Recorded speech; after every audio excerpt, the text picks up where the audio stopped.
আপনার মাংসের সাথে হাড় পাকা হয়ে লেগে গেছে, আর হাড়ে ইনফেকশন হয়ে গেছে। সাদা দেখছো, দেখো ওই যে সাদা, অনেক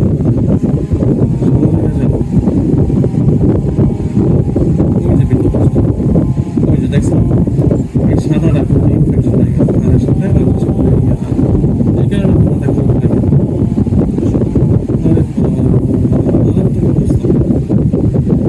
মাংস এবার নিচে পড়ে গেছে।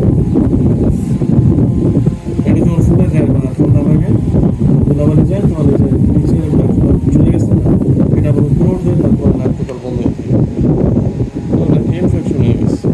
অনেক লং টাইম সমস্যা। তবে এই জিনিসটা দেখো, দেখছো এটা কিন্তু হাড়ের ইনফেকশন, সাদাটা এই পাশটা হাড় না, হাড়টা কিন্তু ইনফেকশন, ওই যে উপরের অংশটা ইনফেকশন হয়ে গেছে। ইনফেকশন লেগে গেছে, একবার লেগেই গেছে, লেগে গেছে। এখন তো একটু খোলা আছে, যখন বন্ধ থাকে তখন এই ইনফেকশনের সাথে হাড়ের সাথে একবার লেগে গিয়ে তারপর ব্যথা শুরু করে।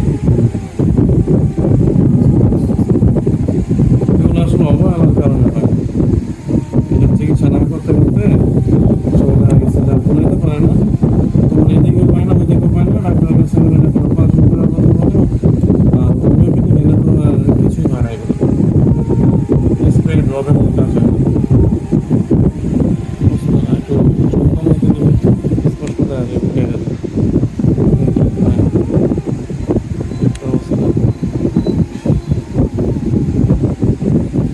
মাথা ব্যথা করে কন্টিনিউ প্রায়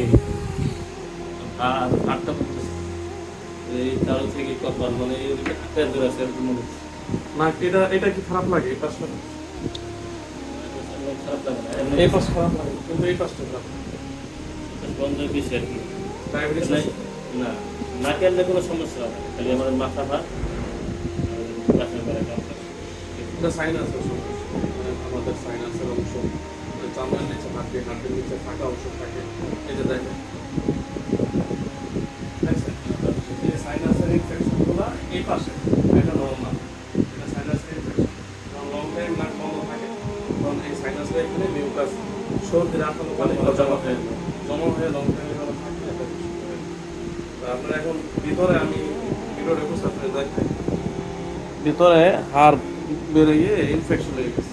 আর এই পাশে না হাড় বাঁকা, কোনো পাশে বাঁকা, কিন্তু এই পাশে হলো হাড় বাদ দিই, আর এই পাশে হলো হাড় বাঁকা।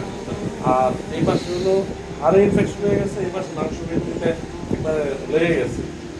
আশা করি ইনশাল্লাহ এটা ঠিক হয়ে যাবে ওষুধ খাওয়ার মাধ্যমে। মানে ওই যে ওষুধ খাওয়ার মাধ্যমে হয় না, আমি ওষুধ দেওয়ার মাধ্যমে করি আর কি। এমনিতে কোনো চিকিৎসা নিচ্ছে এই কোনো ডাক্তারের স্প্রে টেস্ট দিলে ঢাকা মেডিকেল দেখাইছিলাম, স্পেরিসার ওষুধ দিচ্ছিল। আচ্ছা, খাইলে ভালো না এরপর আর এই করি না। রাখুন।